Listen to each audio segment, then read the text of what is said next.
కూటమి ప్రభుత్వం 4300 కిలోమీటర్ల నిర్మాణం చేపట్టింది.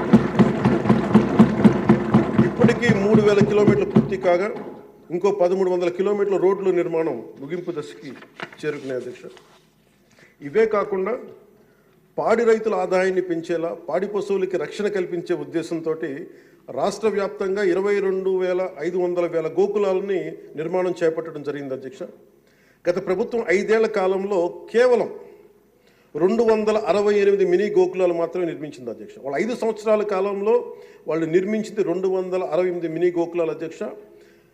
ఎన్డీఏ ప్రభుత్వం నారా చంద్రబాబు గారి నాయకత్వం వచ్చింది 22,500 గోకులాల మీద నిర్మాణం చేపట్టడం జరిగింది. అలాగే పంచాయతీరాజ్ శాఖ నుంచి ప్రత్యేకించి గత ప్రభుత్వం ప్రతి శాఖలో కూడా అవినీతిని, నిధుల మళ్లింపు, దుబారా ఖర్చులు, నిర్లక్ష్య ధోరణి, భవిష్యత్ అవసరాలపై దృష్టి పెట్టకపోవడం వంటి కారణాలతో రాష్ట్ర భవిష్యత్తు వెనక్కి వెళ్ళింది అధ్యక్ష. దాని మీద గవర్నర్ గారి ప్రసంగం గ్రామీణాభివృద్ధి ప్రాముఖ్యత గురించి చాలా బలంగా నొక్కి చెప్పారు. రాష్ట్ర అభివృద్ధి, గ్రామాలే బలమైన పునాదికి ఈ ప్రభుత్వం నమ్మి ఆచరించి చూపిస్తుంది.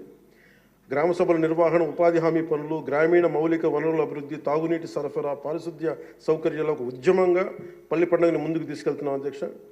ఈ ప్రయత్నాల ద్వారా విజన్ 2047కి అనుగుణంగా మన రాష్ట్రంలోనే దేశంలోనే నెంబర్ 1 లక్ష్యంగా నిలబెట్టాలని మనస్ఫూర్తిగా మేమందరం కృషి చేస్తున్నాం అధ్యక్ష. అదేవిధంగా రాష్ట్రంలో ప్రతి ఇంటికి స్వచ్ఛమైన తాగునీరు అందించేందుకు, ప్రతి ఇంటికి పంప్ కనెక్షన్, నీటి కనెక్షన్ ఇవ్వాలనే ఉద్దేశంతో కేంద్ర జలశక్తి సహకారంతో ఆధ్వర్యంలో చేపట్టిన జల్ జీవన్ మిషన్ గత ప్రభుత్వం నిర్వీర్యం చేశారు. దాన్ని ఎక్కడ పైప్ లైన్లు వేస్తున్నాం, ఎందుకు వేస్తున్నాం కూడా తెలియకుండా నీటి వనరులు లేని చోట పైప్ లైన్లు వేశారు. అలా నిధులను చాలా దుర్వినియోగం జరిగింది. ఇప్పుడు దాన్ని ముందుకు తీసుకెళ్తున్నాం అధ్యక్ష. అలాగే మేము వచ్చినప్పుడు ఎన్నికల సమయంలో కుల గణన మాత్రమే కాదు, యువతలో నైపుణ్య గణన జరగాలని మేమందరం కోరుకున్నాం అధ్యక్ష, గౌరవ ముఖ్యమంత్రి గారి ఆధ్వర్యంలో.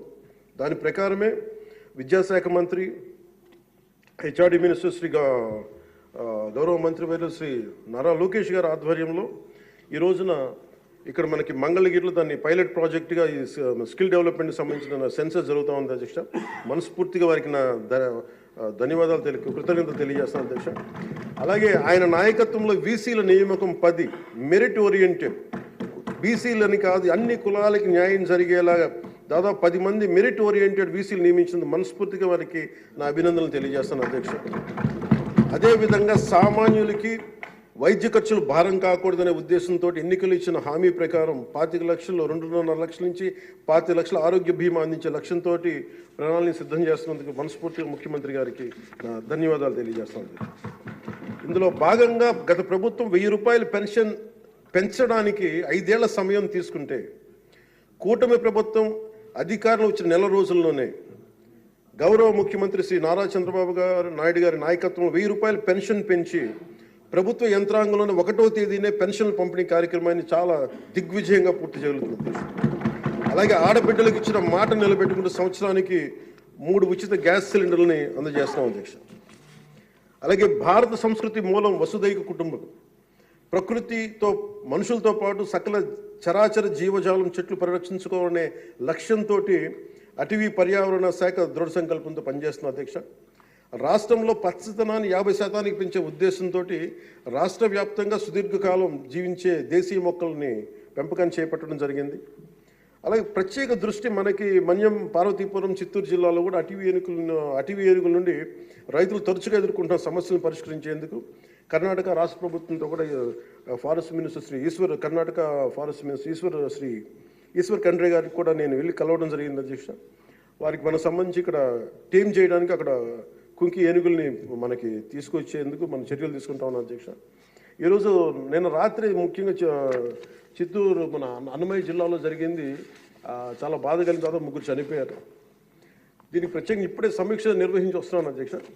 ఇది మీ ద్వారా ప్రజలందరికీ కూడా తెలియజేయాలనుకుంటుంది ఏంటంటే, కొన్ని ప్రత్యేకమైన ఈ దేవాలయాలు కానీ కొన్ని అటవీ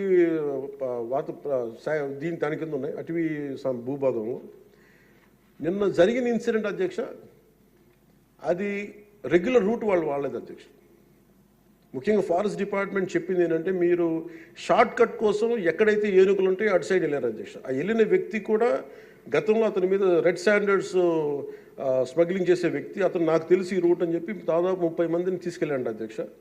అందుకని ఒక చిన్న ఏనుగు ఉంటే ఒక గున్న ఏనుగు లాంటిది, దాన్ని అది చూసి దాన్ని పంపించేయడానికి అరిస్తే మిగతా పెద్ద ఏనుగు వచ్చి దాడి చేసిన అధ్యక్ష.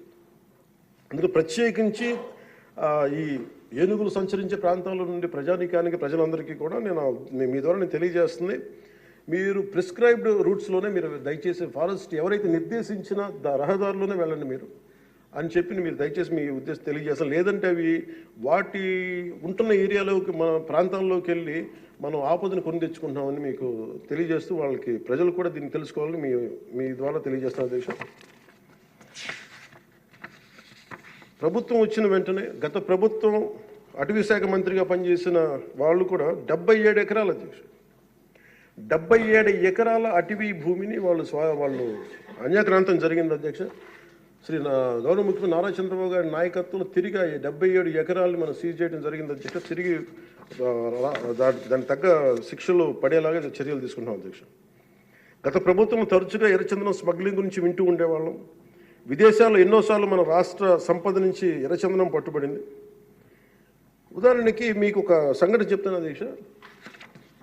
ఎంత నెగ్లిజెంట్గా ఉన్నారంటే, నేను కుంకి ఏనుగుల గురించి కర్ణాటకకి వెళ్ళాను అధ్యక్ష. వెళ్తే అక్కడ కర్ణాటక ఫారెస్ట్ డిపార్ట్మెంట్ వాళ్ళు చెప్తుంది ఏంటంటే, వాళ్ళకి థ్యాంక్ యూ చెప్తున్నారు. థ్యాంక్ యూ అని మీ వల్ల 125 కోట్ల ఆదాయం వచ్చిందని చెప్తున్నారు మీ ఆంధ్రప్రదేశ్ వల్ల. నాకు అర్థం కాలేదు ఏంటి సార్ అంటే, మనకి పచ్చని మన ఎర్రచందనం చెట్లు కొట్టేసి కర్ణాటకకి వెళ్ళిపోయినాయి. అక్కడ కర్ణాటక ఫారెస్ట్ డిపార్ట్మెంట్ వాళ్ళు పట్టుకొని దాన్ని వాళ్ళు స్వాధీనం చేసుకొని 2 విడతలుగా ఒకసారి 100 కోట్లు ఇంకోసారి 25 కోట్లు మన ఎర్రచందనాన్ని స్వాధీనం చేసుకొని వాళ్ళు ట్రెజరీలోకి జమ అయింది అధ్యక్ష. మన ఫారెస్ట్ డిపార్ట్మెంట్ అధికారులు కూడా తెలియదు అధ్యక్ష. ఇంకా ఆయన అటవీ శాఖ మంత్రి గురించి చెప్పకలే, 77 ఎకరాలు స్వాధీనం చేసుకున్నారు కాబట్టి అనేకనంతం జరిగిపోయింది, ఆయన పట్టించుకునే మైండ్లో లేడండి.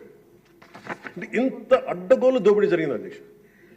మన ఫారెస్ట్ డిపార్ట్మెంట్ కూడా నేను అడిగే వరకు నేను వెళ్ళి ఆ రోజు రివ్యూ చేయకుండా ఉండుంటే, ఆ రోజు వెళ్లకుండా కానీ ఉండుంటే ఈ విషయం ఎప్పటికీ బయటకు వచ్చినది కాదు అధ్యక్ష.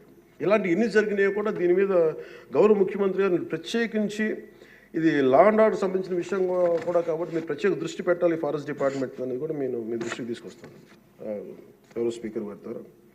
అలాగే వన్యప్రాణుల సంరక్షణ, వాటి ఆక్రమణ వేటను నిషేధించేందుకు అటవీ శాఖ చాలా కఠినంగా వ్యవహరిస్తుంది అధ్యక్ష.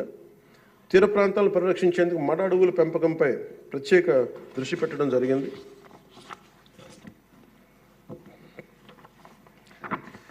గౌరవ ముఖ్యమంత్రి గారికి దాదాపు ఒక 2 నెలల క్రితం వారి దృష్టికి వెళ్ళిన అధ్యక్ష. వారి దృష్టికి కొన్ని విషయాలు తీసుకొచ్చాను.